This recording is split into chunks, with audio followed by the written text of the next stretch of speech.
Snapback নিষেধাজ্ঞা কার্যকর হওয়ার পর যে কোনো পরিস্থিতি মোকাবেলায় প্রস্তুত রয়েছে ইরান বলে জানিয়েছেন দেশটির প্রেসিডেন্ট মাসুদ পেজেশকিয়ান। রোববার মন্ত্রিসভার বৈঠকে তিনি বলেন, ইরান প্রতিবেশী দেশগুলোর সঙ্গে গঠনমূলক সম্পর্ক বজায় রাখতে চায় এবং জনগণের জীবন জীবিকাকেই অগ্রাধিকার দিচ্ছে। পেজেশকিয়ান জানান, নিষেধাজ্ঞা ও যুদ্ধের মাধ্যমে আমেরিকা অতীতে ইরানকে দুর্বল করতে ব্যর্থ হয়েছে।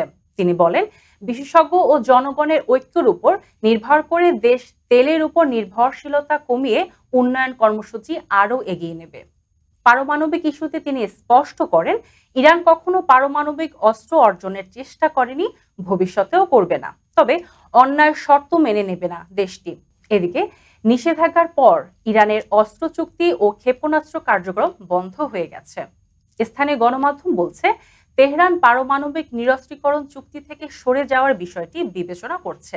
অন্যদিকে ইউরোপীয় দেশগুলো ইরানকে সতর্ক করে কূটনৈতিক আলোচনায় ফেরার আহ্বান জানিয়েছে।